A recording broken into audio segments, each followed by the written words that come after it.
हंगेरी के study visa के अच्छी अंग्रेज़ी नहीं बोलते हैं तो आपका वीज़ा रिफ्यूज़ हो सकता है। हंगेरी के स्टूडेंट वीज़ा या स्टडी वीज़ा के लिए IELTS या PT या टोफल नहीं चाहिए, लेकिन ये ज़रूरी है कि आप अच्छे से अंग्रेज़ी समझते हों और बोलते हों। मैं आपको इस वीडियो में डिटेल में बताने वाला हूँ कि हंगेरी के स्टडी वीज़ा के प्रोसेस के लिए अंग्रेज़ी कितनी इम्पॉर्टेंट है, और अगर आपको अंग्रेज़ी सही ढंग से समझ में नहीं आती है या आप अच्छी अंग्रेज़ी नहीं बोलते हैं तो आपका वीज़ा रिफ्यूज़ हो सकता है।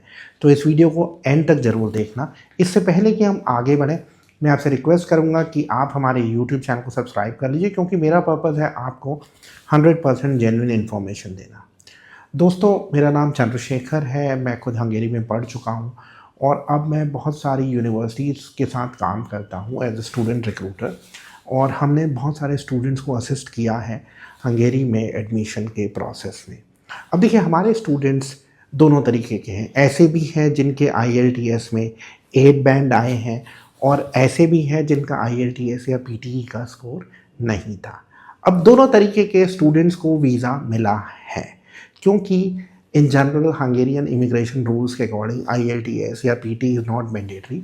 जो ज़रूरी है वो है स्टूडेंट की अंग्रेज़ी बोलने की काबिलियत। तो होता क्या है, आमतौर पे जब आप हंगेरियन यूनिवर्सिटीज़ में एडमिशन के लिए अप्लाई करते हैं तो आपका इंटरव्यू होता है। कई बार इंटरव्यू और टेस्ट दोनों होता है, और उसके बेसिस पे यूनिवर्सिटी आपको एडमिशन ऑफ़र लेटर देती है। अब अगर आप इंडिया से हैं, नेपाल से हैं, बांग्लादेश से हैं या पाकिस्तान से हैं, अब अगर आप इंडिया से हैं तो आपको residence permit for the purpose of study, जिसे हम स्टडी वीज़ा भी बोलते हैं, तो इंडिया से आप अपना स्टडी वीज़ा दिल्ली से अप्लाई करेंगे या मुंबई से अप्लाई करेंगे। तो दिल्ली में एम्बेसी में आपका इंटरव्यू होगा, और मुंबई में भी जो कॉन्सुलेट है वहाँ पे आपका इंटरव्यू होगा। ऐसे ही अगर आप बांग्लादेश से हैं तो ढाका में होगा। यहाँ पे बता देता हूँ, जो नेपाल के कैंडिडेट्स हैं उनको भी इंडिया आना पड़ता है, तो उनका भी इंटरव्यू होता है। अब अगर आप पाकिस्तान से हैं तो आपको बेसिकली इस्लामाबाद में जो हंगेरियन एम्बेसी है वहाँ जाना पड़ेगा, और वहाँ पे आपका इंटरव्यू होता है। अब ये जो इंटरव्यू होता है, इसका एक पर्पज़ ये भी है कि आप कितने अच्छे से अंग्रेज़ी बोल पाते हैं या समझते हैं, इसको देखना, इसका असेसमेंट करना।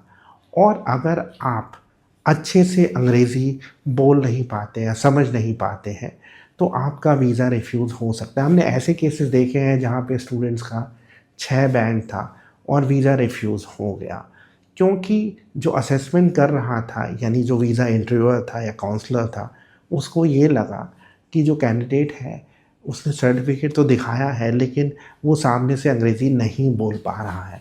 तो अगर आप हंगेरी का स्टडी वीज़ा अप्लाई करने वाले हैं तो मैं कहूँगा अपनी जो अंग्रेज़ी है, वर्बल इंग्लिश, आपका जो वर्बल कम्युनिकेशन है, उस पे आप ध्यान दीजिए, लिसनिंग पे आप ध्यान दीजिए, ताकि आपके वीज़ा प्रोसेस में कोई दिक्कत ना आए। क्योंकि इंटरव्यू में अगर आपने परफॉर्म सही ढंग से नहीं किया तो आपका वीज़ा रिफ्यूज़ हो सकता है। अब इंटरव्यू में क्या क्वेश्चंस पूछे जाते हैं, इस बारे में मेरा अलग से वीडियो है जिसका लिंक मैंने आपके यहाँ शेयर किया हुआ है। अगर आप हंगेरी में पढ़ने का प्लान कर रहे हैं या आप स्टूडेंट वीज़ा पे कोई एडवाइस चाहते हैं तो आप मेरे साथ कंसल्टेंसी सेशन भी बुक कर सकते हैं। वीडियो देखने के लिए थैंक यू।